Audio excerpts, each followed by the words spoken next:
We were dead in space, which is different from dead, but not by much. The cruiser's engine failed in a way the manual called non-recoverable without a certified wrench specialist, which we didn't have because the procurement drone kept flagging wrenches as luxury items. Nova hovered over the console and read procedures to the fire suppression system like it was a bedtime story. J.I.M-BOT rotated slowly in the middle of the cabin, lights blinking in a way that said he was building a list of people to blame me for. Then something latched onto us and pulled. The stars stopped moving, and we started moving toward a ship big enough to have its own scrapyard. Patches of hull were welded over other patches of hull, a quilt of bad decisions. They dragged us into a bay, stripped our belts, and walked us to a brig that was clean, which was odd for a pirate ship. Nova paced. I sat on a bench and tried to look like I'd been in worse situations. I hadn't. "We demand an audience with the captain," Nova said, which the guard found funny enough to push a button. A door slid open, and a very tall, very decorative figure stepped in with a crown tilted like he'd set it down on the wrong setting. Nova froze. I had that sinking feeling you get when you remember a face from a wanted poster. The face smiled. "Klarom, the destroyer," Nova whispered. Klarom enjoyed the whisper, the way people enjoy their names on award plaques. He held up a hand to quiet a room that was already quiet. "Cops," he said, looking us over like we were bargain bin equipment. "In my territory. Easy." He took a breath that said he'd rehearsed this part. "Public..."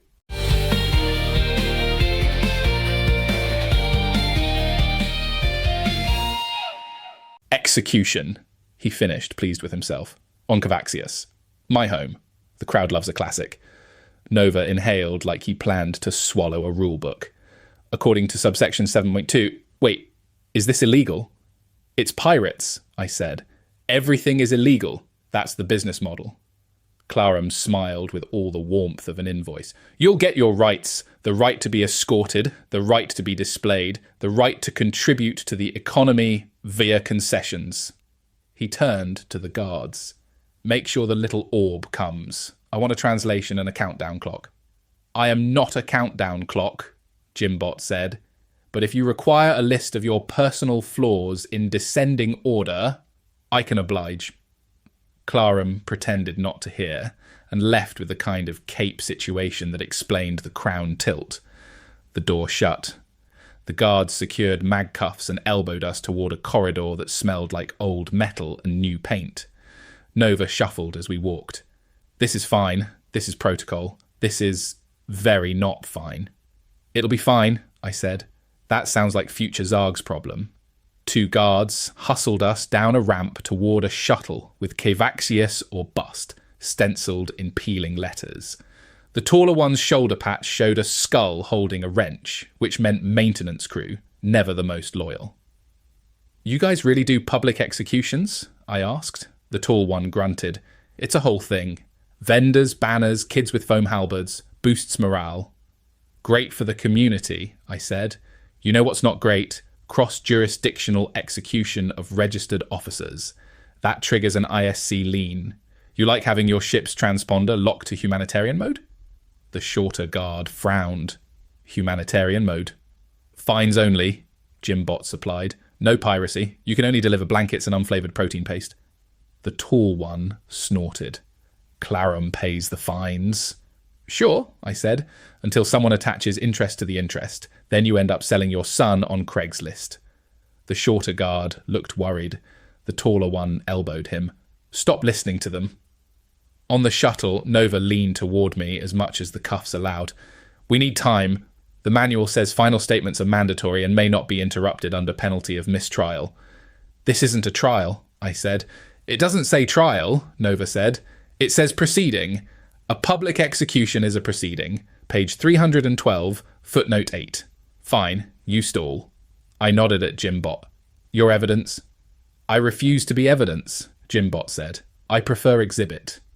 "Better," I said. "Exhibit A, stay close and find me a button that says don't."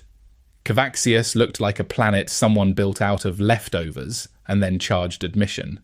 The shuttle descended over a city of scaffolds and cranes. A square had been cleared, banners hung from light poles. A stage rose at one end with a frame over it and a panel of blinking lights. The crowd was already packed in. Pirates, locals, kids on shoulders. Vendors moved through with sticks of something grilled. A banner read, "Welcome home, Your Majesty. Please follow crowd management markers." They marched us across the square to the stage. People booed and cheered with the same energy because the point wasn't justice. It was a show. Klarom stood on a dais with his crown fixed this time. He lifted his arms and the crowd went quiet in a way that was practiced. Nova straightened and tried his best official voice. "As per ISC procedural code, we request our final statements." Klarom lifted a hand. "Granted, but brief. The people have schedules." He nodded to a pirate with a headset who looked like she'd done this 50 times. She handed me a mic and stepped back to her console. Nova leaned in. "I memorized the manual. Why is it not helping?" "Because this is a musical," I said, nodding at the console. "Find the conductor." J.I.M-BOT drifted near the bank of controls like a bored balloon. "I see crowd dampeners, stage magnetics, audio bleed, no button labelled don't, tragic." "Stage magnetics?" I asked. "Probably an industrial salvage rig under the stage," J.I.M-BOT said. "Turns the floor into a big magnet to yank trophies up for display, or to keep people from leaving." "Good," I said. "Make it our friend." The pirate with the headset pointed at a countdown on her slate. 30 seconds. Smile for the drones. I looked at Nova. He vibrated. "I am one mistake away from a nervous blob down." He whispered. "You got this," I said. Nova took the mic. "Citizens of Cavaxius, pursuant to subsection..." Groans rolled the crowd. The headset pirate cut a finger across her throat to speed it up. Nova panicked and shifted topics. "Also, safety compliance. Has anyone inspected the gravity arch? There's a sticker I can't see from here." The headset pirate checked the frame, annoyed. "It's fine." "Is it?" Nova asked. "Because the manual says inspection lapsed equipment nullifies the proceeding and requires remedial training for the authority figure." Klarom squinted. "What manual?" "The manual," Nova said, holding up invisible pages with his hands because he didn't have his copy. "The galaxy has manuals. We have a society." That got a laugh from the front rows. The laugh turned into a chant that sounded like paperwork. I didn't start it. Probably. While Nova talked, J.I.M-BOT found a bundle of cables that led to a crate labelled "Don't Touch." He hovered over it like it was a dessert menu. "If I reroute this into that, the stage magnetics will cycle." "Cycle how?" I asked. On off, randomly like a technocrat with commitment issues." "Do it," I said. He hummed. "Also, I will spoof an alert that looks official. People love seals and stamps." Nova held the mic tighter. "I also declare, under the Statute of Audience Comfort, that any proceeding exceeding 12 minutes must provide seating." He pointed at the crowd. "Do you have seating?" People looked at their feet like seating might materialize if they wished hard enough. Klarom sighed. "Enough. End statements begin." He raised his arm. The frame over the stage hummed. The crowd leaned in. J.I.M-BOT's lights flickered. "Spoof away," he said, and the console flashed a red notice. "Cavaxian Performing Arts Authority Safety Hold." The headset pirate blinked. "What?" The stage floor clicked. My cuffs tugged toward the planks as if the ground suddenly cared about me. The pirates' weapons jerked toward their holsters. The crowd murmured. "Hold," Klarom said, forcing a smile. "Technical delay." He gestured for the headset pirate to fix it. "This is not what I meant by button labelled don't," I said. Nova looked at me with wide eyes. "Plan?" "I'm workshopping," I said. If it was important, it wouldn't be on fire. The frame above us warmed, a low throb building. The headset pirate swore. The crowd started recording. The square smelled like hot metal and grilled concessions. The magnet tugged again, harder this time, and every loose trinket in the first 3 rows rattled. Nova swallowed. "Zarg?" "Yeah," I said. "I really hope future Zarg is us," he said. "Same," I said, and the countdown hit 0.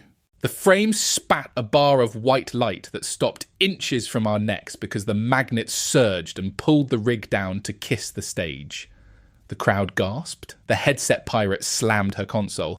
J.I.M-BOT's spoofed alert multiplied until every screen in the square flashed a seal and a number. People do not read the number, they read the seal. The murmur rose. Klarom tried to look in control. "It's fine," he shouted over the noise. "We rehearsed this." He hadn't rehearsed this. The frame lifted a little, trembled, and fell a little more. The magnet kept breathing like a panicked lung. I leaned toward Nova. "You're a blob. Be a smaller blob." He blinked. "What?" "Compress. Slip the cuffs." Nova concentrated, cheeks puffed, and his arms narrowed. The cuffs slipped to his wrists. He winced. "This is not in the manual." "Congratulations on improvising," I said, "and now put your hand in the don't touch box." "I decline," he said, but he shuffled to the crate and slid his hand into the tangle. The magnet thumped again. Weapons tore free from two guard belts and clattered to the floor. The front row cheered like it was part of the act. J.I.M-BOT's voice stayed calm. "I have access to the audio feed. Would you like me to announce a brief intermission?" "Do it," I said. A deep voice boomed from the square speakers. "Attention patrons, due to a safety hold, please enjoy a 10-minute intermission. Visit our vendors, tip fairly. Failure to tip may result in compulsory tipping." The crowd laughed. The guards looked at each other, which meant they weren't looking at us.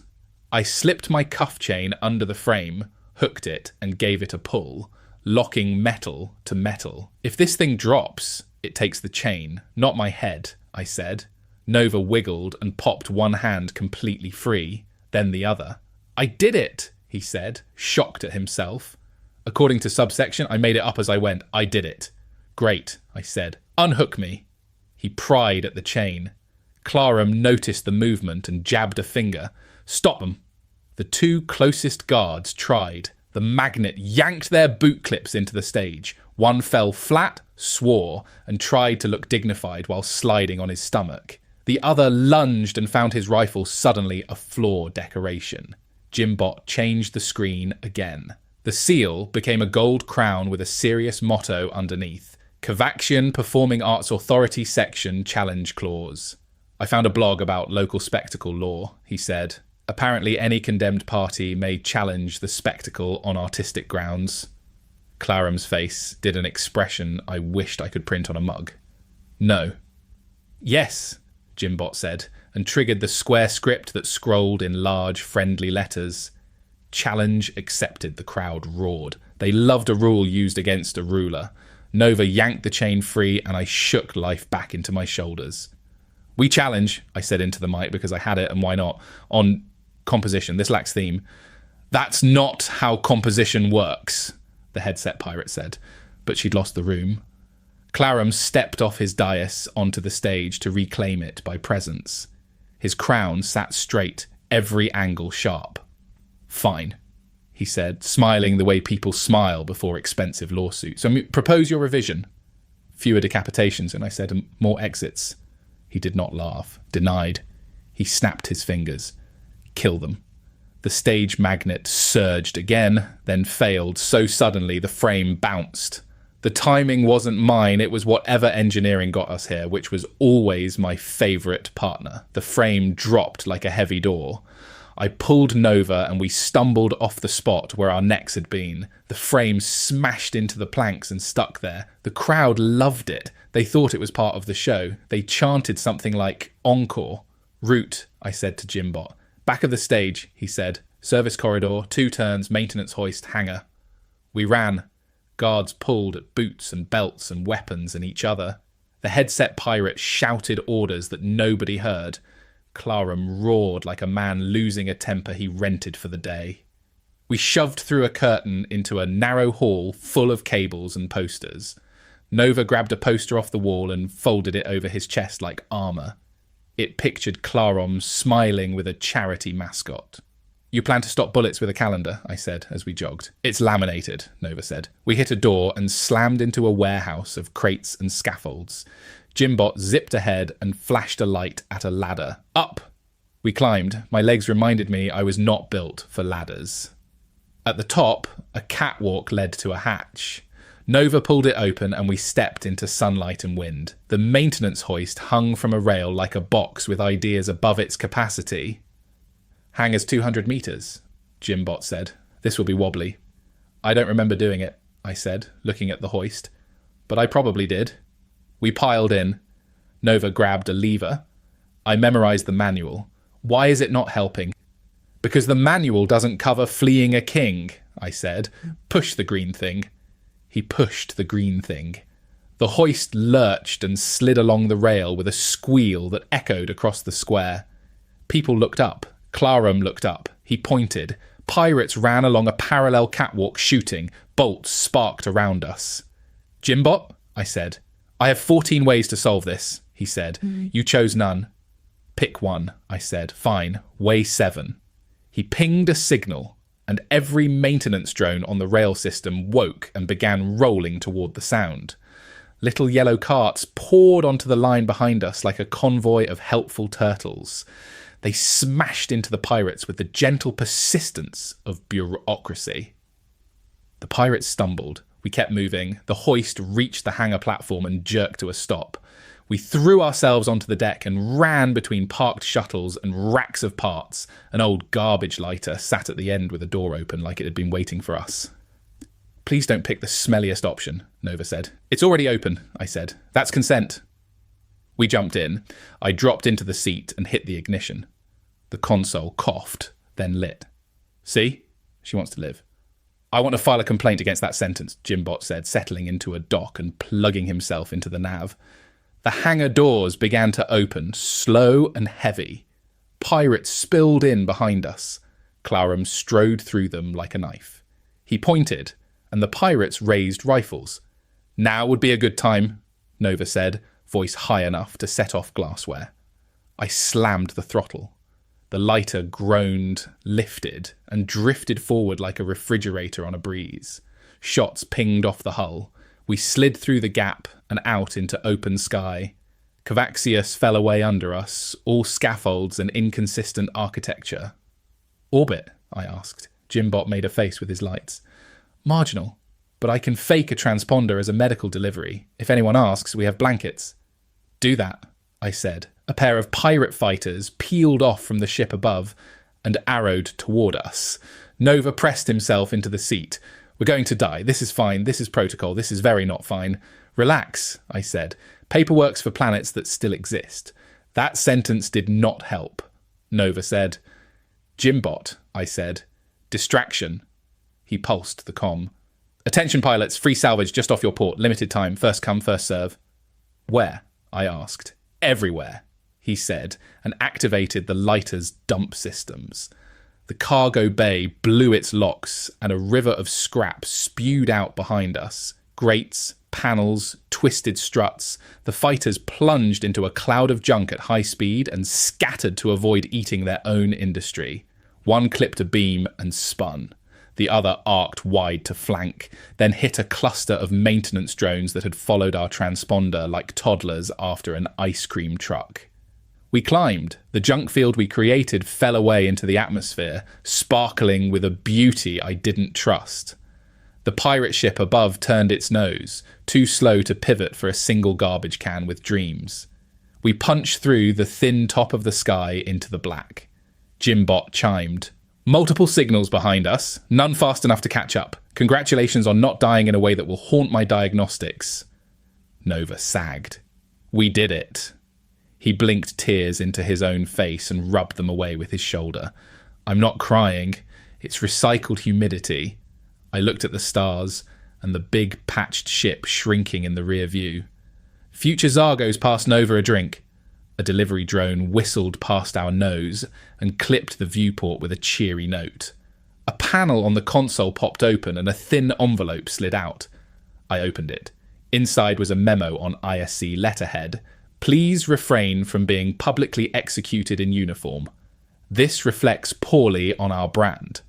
Also, effective immediately, you are promoted to community outreach for your successful engagement on Cavaxius. Do not do that again." Nova read over my shoulder. "Is that a promotion?" "Looks like it," I said. J.I.M-BOT sighed with his lights. Would you like me to notify Galactic HR again? Later, I said, set a course for anywhere that isn't crowned. Nova exhaled and finally let himself laugh. According to subsection 7.2, actually, I'll check later. I leaned back in the seat and watched the pirate ship vanish into a pinprick behind us. That's tomorrow's problem, and tomorrow's Zarg. Nova nodded. Future Zarg? Yeah, I said. He loves a challenge.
Intergalactic Space Cops, the galaxy's pride, fighting for freedom.